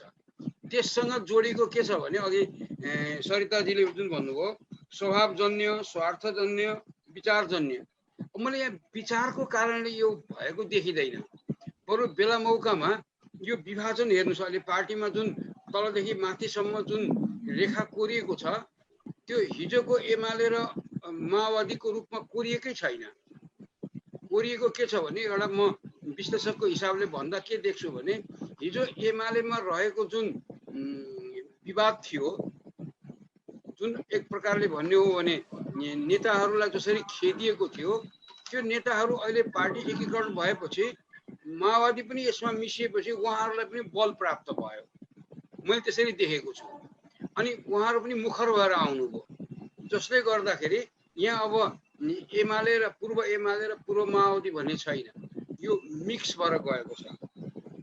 र यसमा के देख्छु भनेदेखि अहिले जुन ढङ्गको गुटबन्दी देखिन्छ त्यो वैचारिक भन्दा पनि कहीँ न कहीँ स्वार्थसँग जोडिएको छ। र अनि साथै के छ भने धेरै कुरा चाहिँ स्वभाव र सोचसँग जोडिएको छ। अहिले अब दुईटा नाउँमा खुट्टा हालेर हिँड्नु भएको छ अहिलेको प्रधानमन्त्री र एक नम्बरको अध्यक्ष भनौँ अब, जसले गर्दा दुवैतिरको उहाँको पर्फर्मेन्स चाहिँ मा ठुलो प्रश्न चिन्ह खडा भएको छ। र त्यो कुरा उहाँ मान्न तयार हुनुहुन्न। स्थिति के छ भने सरकारले गरेको कामको पार्टीले स्वामित्व लिएन, पार्टीले जनतामा प्रचार गरेन भन्ने खालको उहाँको गुनासो देखिन्छ। तर प्रश्न त के छ भने सरकारले बनाउने नीति, लिने निर्णयहरूमा पार्टीले स्वामित्व लिनका लागि कति कन्सल्टेसन भयो त? पार्टी नेतृत्वसँग कति कन्सल्टेसन भयो? पार्टी कमिटीसँग कति कन्सल्टेसन भयो? प्रश्न देखेको कुरा के छ भने जुन राष्ट्रवादिताको कुरा छ त्यो लिपुलेख, लिम्पिया, धुरा र कालापानी त पार्टीको सचिवालयको बैठकमा यो राख्नै पर्छ है भनेर भनेपछि मात्रै त्यो नीति तथा कार्यक्रममा त्यो पसेको कुरा, त्यहीँबाट फोन गरेर मुख्य सचिवलाई भनेर राखेको कुरा त जगजाहेर छ। त्यसैले यसमा को राष्ट्रवादी को अराष्ट्रवादी यो त आफ्नो हितका लागि, आफ्नो स्वार्थका लागि भन्ने कुरा मात्रै देखियो। त्यसैले आवश्यकता के छ भने पार्टी र सरकारको बीचको सम्बन्धलाई उचित ढङ्गले व्यवस्थापन गर्ने, सरकारमा हुनेसँग वास्तवमा अवसरहरू हुन्छन्, सरकारमा हुनेसँग साधन स्रोतहरू हुन्छन्, त्यसलाई उचित ढङ्गले प्रयोग गर्यो भने पार्टीको उद्देश्य प्राप्त गर्नका लागि त्यो एउटा ठुलो बल हुन्छ। त्यसलाई दुरुपयोग गर्यो भने पार्टीको हितलाई होइन आफ्नो स्वार्थमा प्रयोग गर्न सकिने हुन्छ। अवसरको कुरा पनि के हो भने पार्टीको अध्यक्ष वा प्रधानमन्त्रीबाट एउटा कार्यकर्ताले के ठान्छ भने विवेकपूर्ण निर्णय गर्छ, मेरो योग्यता र क्षमताको कदर गर्छ र मैले योग्यता र क्षमता अनुसारको अवसर पाउँछु भन्ने ठान्छ। तर त्यही नेतामा गुटप्रियता हावी भयो। अहिलेको लागि मात्र होइन, भविष्यको लागि। म भइन भनेदेखि यो मुलुकका लागि बोल्ने कोही हुँदैन भोलि पनि। यो किसिमको दम्भको कुरा भयो। यसले कहाँ पुर्यायो भन्दाखेरि सरलाई मैले यहाँ जस्तो हामीले आजको प्रधानमन्त्रीज्यूको चाहिँ दम्भ, उहाँको चाहिँ कमिटीगत प्रणालीलाई नमान्ने जस्तो भन्ने हो भने आज बैठकहरू चाहिँ पोस्टपोन हुँदै हुँदै जाने कुरा त यो त बैठक चलाउन नसक्नु भएको हो नि त। त्यसपछि सामूहिक निर्णयहरू नमान्ने, पार्टी विधानहरू नमान्ने, यी सबै कुराको परिणाम चाहिँ कस्तो हुन्छ होला, भविष्य कस्तो हुन्छ होला? मैले अघि सुरुमै पनि कुरा राख्दा भनेको थिएँ, यसले पुर्याउने भनेको चाहिँ कहाँ हो भनेदेखि अराजकतातिर, पार्टीका निर्णयहरू नमान्ने, पार्टीका निर्णयलाई अभोइड गर्ने र यसले पुर्याउने यही ढङ्गको परिपाटी अगाडि बढ्दै गयो भने यसले लिएर जाने भनेको फुटमा लिएर जाने हो। यसले पार्टीलाई फुटतर्फ डोर्याउँदछ। त्यसैले अब के छ भनेदेखि सम्पूर्ण प्रक्रिया हेर्दा के देख्छु भनेदेखि अब फुट त फुट हुन्छ, त्यसको दोष कसलाई बोकाउने त्यो युक्तितिर लागेको देखिन्छ। किनभने घटनाक्रमहरूले देखाउँछ कोही लमी भएर उहाँ कुरा गर्न जाने, प्रतिपक्षी दलको नेतालाई भेट्न जाने।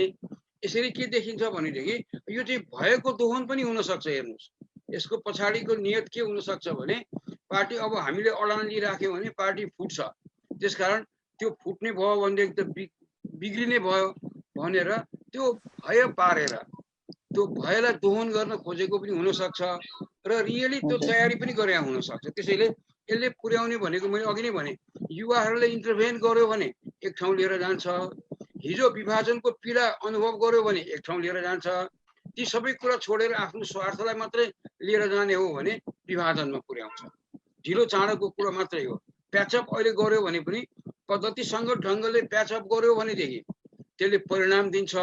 यसै टालटुल गर्ने ढङ्गले अगाडि बढ्यो भने त्यसले कुनै मतलब दीर्घकालीन परिणाम दिँदैन। मैले देखेको कुरा यही हो। धन्यवाद सर, धन्यवाद। हामी सँगै हुन्छौँ एकछिन। अब हाम्रो छलफल चाहिँ अन्तिमतिर पनि आइसकेको छ।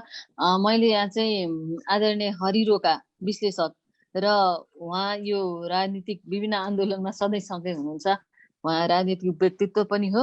उहाँले चाहिँ यहाँ च्याट बक्समा चाहिँ लेनिनिजम भनेको चाहिँ जम्बो कमिटी हो भनेर विभिन्न प्रश्न सोध्नु भएको छ। म हरि कमरेडलाई आफ्नो भनाइ यहाँ राख्न अनुरोध गर्छु। होइन, मैले राख्नु खोजेन, सरलाई सानो दुईटा प्रश्न मात्रै क्लियर गरिदिनु हुन्थ्यो कि भनेर। एउटा भने उषाजी धन्यवाद छ।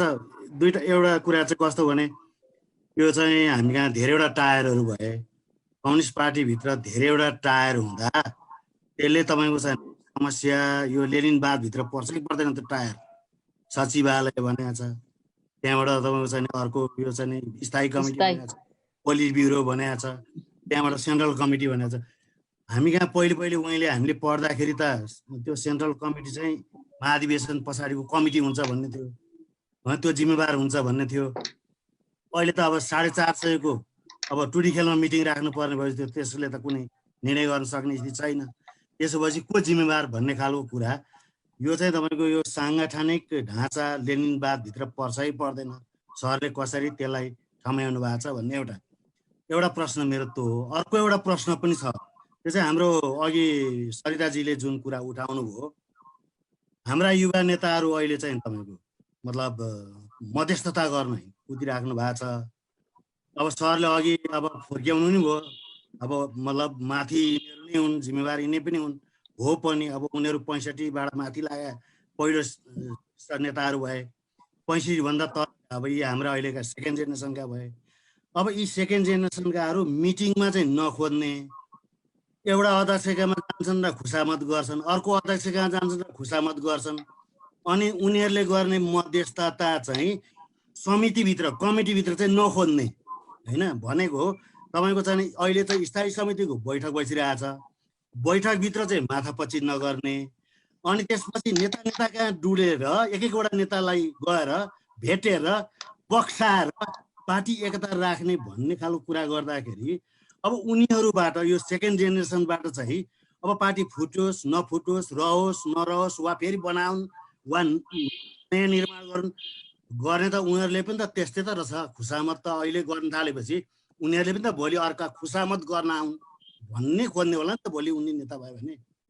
यो चाहिँ यो हाम्रो राजनीति शास्त्रले यस्तो कुरालाई चाहिँ के भन्छ, सरले भनिदिनुहुन्छ कि भनेर। धन्यवाद सर। अब यसो छ हेर्नुहोस्, राजनीति शास्त्र भनेको के हो भनेदेखि जे हुन्छ त्यसलाई व्याख्या गर्ने। धेरै जसो चाहिँ के हो भने राजनीति शास्त्रले राजनीति डोरिएको म देख्दिनँ, राजनीतिले राजनीति शास्त्र पछि थ्योराइज गरेर जाने स्थिति देख्छु म। राजनीति शास्त्रको सिद्धान्तहरू घटित घटनाहरूका आधारमा अनि सिद्धान्त निर्माण गरेर गएको देखिन्छ। होइन भने यसै व्हाट अट टु बी भन्यो भनेदेखि त त्यो त व्हाट अट टु बी भनेर थुप्रै सिद्धान्तहरू लेखिएका छन् राजनीति शास्त्रमा। त्यो व्हाट अट टु बी प्लेटोले आइडियल स्टेटको कुरा गरे, या त्यसै गरिकन कसले के कुरा गरे, त्यो व्हाट अट टु बी त थुप्रै छन्। तर अब हार्ड रियालिटी के हो भने व्हाट इज। त अहिलेको अब यसका आधारमा अब सिद्धान्त बन्ला, भोलि व्याख्या होला। त अहिले जुन तपाईँले भन्नुभयो जम्बो कमिटी, अब यो त सामान्य कमिटी नै होइन नि, त्यो त एसेम्ब्ली हो। त्यो केन्द्रीय कमिटी त नाउँ दिया हो, त्यो त डेलिबरेटिभ जस्तो हाम्रो संसद जस्तो, जहाँ अनि विभिन्न समितिहरू किन बनाएको संसदमा भन्दाखेरि काम गर्नलाई त्यो संसदले सिधै काम गर्न सक्दैन, त्यसले इन्डोर्स मात्रै गर्छ, अनि काम गर्ने चाहिँ संसदीय समितिहरूले। त्यस्तै अहिलेको जुन सेन्ट्रल कमिटी छ, अब एक त यसलाई के मानौँ भनेदेखि यो एकीकरणको फल आउट इफेक्ट होला भनौँ त्यसलाई। एकीकरणमा गर्दा अब दुइटैको फेरि माओवादीको त यति ठुलो कमिटीहरू बने कि त्यो अब पार्टी प्यालेसमा पनि नअट्ने कमिटी बने। अब त्यसबाट त्यही अनुपातमा यता पनि बनाउनै जानु पर्यो। अब त्यो अवस्थाको कुरा गर्दा के छ भने यो त कमिटी नै होइन, यो त एसेम्ब्ली हो, सभा हो। अनि सभाले निर्णय गर्दैन, सभालाई त निर्णय सभाले सामान्यतया के हो भने इन्डोर्स गर्छ। जस्तो हाम्रो संसदमा सबै कुरा अन्त तय भइसक्छ, त्यहाँ ल्याएर पास गर्ने हो, त्यसले इन्डोर्स गर्छ। त्यसैले यो त अब अहिलेको कमिटी त त्यो भयो। अनि यति लेयरहरू बनेको, अब चीनको त्यत्रो ठुलो कम्युनिस्ट पार्टी, संसारको 1 नम्बरको कम्युनिस्ट पार्टीमा खोइ यति लेयर, खोइ यत्रो कमिटी। त्यो त अब एउटा सिस्टमबाट गयो भने त्यो कुरा हुन्छ। अघि तपाईँले युवा नेताको कुरा गर्नुभयो, अल्टिमेटली मैले अघि जुन भने नि कि यो फुटको दोष कसले बोक्ने त्योसँग जोडिएको छ। युवा नेताहरूको पहल पनि अन्ततः आउने त कहाँ हो भनेदेखि कमिटीमै आउनु पर्यो, कमिटीले आएर निर्णय गर्नु पर्यो। अब त्यो स्थिति के छ भने जसले यो स्थायी समितिको बैठक बोलायो, बोलाउने मान्छे प्रेजेन्ट नभएपछि त्यो बैठकले गर्ने निर्णयमा अलिकति समस्या सिर्जना हुने देखियो। त्यसले गर्दाखेरि कमसेकम निर्णय गर्ने ठाउँमा केही लागेन भने त अन्ततः एउटा अध्यक्षको अनुपस्थितिमा पनि निर्णय गर्ला कहीँ न कहीँ त जानै पर्यो। यो स्टेलमेन्टको अवस्था त सधैँ रहँदैन। तर तपाईँले जुन भन्नुभयो कि युवा नेताहरूको हो, मैले पनि बढी आश राखेको हो उहाँहरूसँग। तर अब अहिलेको अवस्था हेर्दाखेरि उहाँहरू पनि त्यो किसिमको प्रभाव पार्टीको नेतृत्वमा त्यो प्रभाव पार्न सक्ने त्यो हैसियत उहाँहरूसँग देखिएन अहिले पनि। त्यो स्थिति त प्रस्तुत बुझ्छु म पनि। अब यही हो कुरो।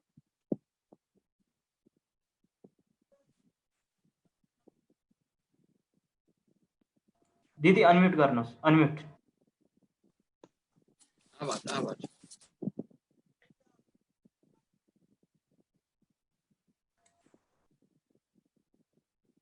मैले 20 चोटि गरिसकेँ।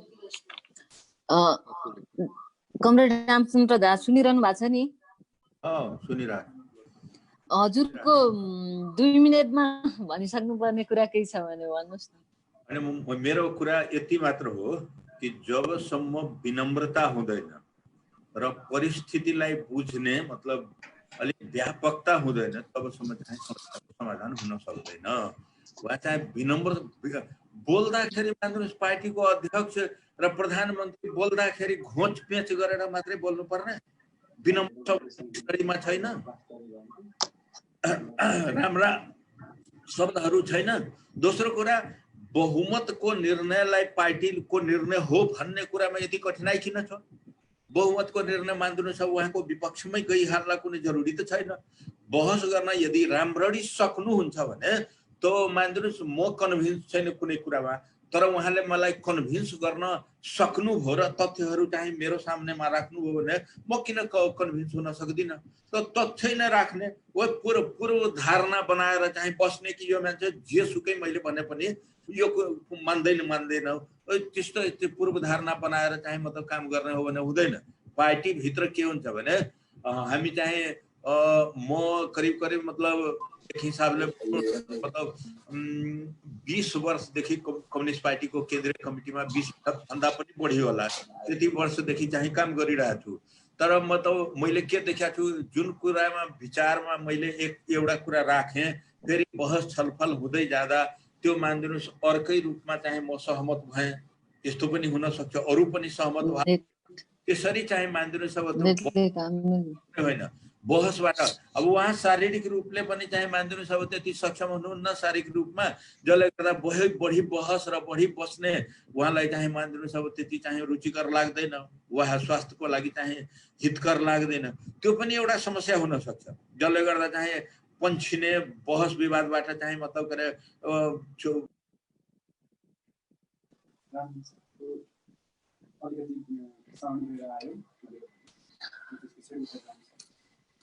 रामचन्द्र कमरेडको म्युट भएको छ।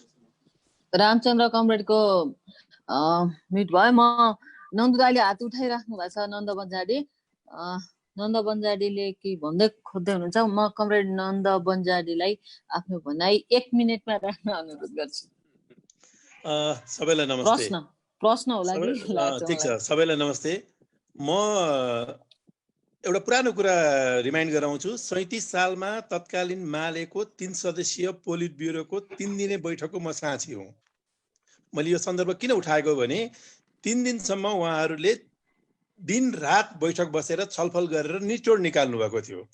यो परम्परा हो हाम्रो, 3 दिन 3 रात। तर अहिलेको पार्टीमा बहस छलफल आलोचना आत्मालोचनाको हाम्रो पुरानो परिपाटी हराएको छ। पार्टी करिब पोखरी जस्तो भएको छ। यसलाई नदीको रूप दिन अहिलेको थाई समिति सक्षम होला कि नहोला? यो 45 सदस्यीय थाई समिति, खास गरेर थाई समितिमा रहेका दोस्रो पुस्ताका नेताहरूले यो थाई समितिलाई निर्णय गर्न लायक बनाउन सक्नु भएन भने धेरै ठुलो दुर्घटना हुने सम्भावना म देख्छु। तीनैजना सरहरूले, तीनैजना सिनियर सरहरूले यस बारेमा मेरो जिज्ञासा शान्त गरिदिनुहुन्छ कि? म अब नन्द दाइको जिज्ञासा चाहिँ कृष्ण सरले उ गर्नुहुन्छ, तर मलाई अघि नै आइसके जस्तो त लागेको छ। तै पनि अब यसो छ, अब इन्जिनियरले राख्ने कुरा त ठ्याक्क पोइन्ट नै आइगयो नि। उहाँले जसरी कुरा राख्नुभयो ठ्याक्क पोइन्ट राख्नुभयो। मैले अघि नै भनेको हुँ, अब भविष्य चाहिँ युवा नेताहरूमै छ। किनभनेदेखि युवा नेताहरूले एसर्ट गर्नुभयो भनेदेखि यो ट्र्याकमा जान सक्छ, यसले एउटा कोर्स लिन्छ। किन यो स्टेलमेटको अवस्था, अघि पोखरी भन्नुभयो, हो स्टेलमेटको अवस्था त पोखरीकै अवस्था हो। त्यहाँबाट अगाडि बढ्नको लागि त त्यसले निकास पाउनु पर्यो। त्यो निकास निकाल्ने काममा चाहिँ युवा नेताहरूको चाहिँ ठुलो भूमिका छ। उहाँहरूले त्यो जोखिम पनि मोल्नु पर्ने हुन्छ आवश्यकता, र त्यो स्ट्यान्डिङ कमिटीले नै त्यो कुरामा एउटा पहल गरेर अगाडि बढ्नुपर्छ भन्ने मेरो पनि मान्यता त्यही हो। धन्यवाद। आजको छलफल कार्यक्रममा भाग लिइदिनु भएकोमा आदरणीय सरलाई धन्यवाद, कृष्ण सरलाई धन्यवाद, रामचन्द्र झा कमरेलाई धन्यवाद, त्यसै गरी सरिता श्रेष्ठलाई धन्यवाद, र यो जुममा जसले लगइन गरेर हेरिरहनु भएको छ तपाईँहरू सबैलाई धन्यवाद। हामीले नेपालभिडियोस.com र नेपाल लाइभबाट यसको लाइभ फेसबुक लाइभ पनि भइरहेको थियो। हामी आगामी दिनमा पनि यस्ता खाले बहस र छलफलको कार्यक्रमहरू आयोजना गर्दै जाने नै छौँ। हाम्रो उद्देश्य पनि देशमा एउटा बलियो पार्टी बनोस्, जुन पार्टीले देश र जनताको चुनौती सम्भावना सबैको खोजी गरोस्, जनअपेक्षा अनुसार चलोस्, श्रमजीवीहरूको पार्टी बन्न सकोस् भन्ने नै हाम्रो उद्देश्य हो। हस्, धन्यवाद सबैलाई, धन्यवाद, नमस्कार। धन्यवाद, नमस्कार।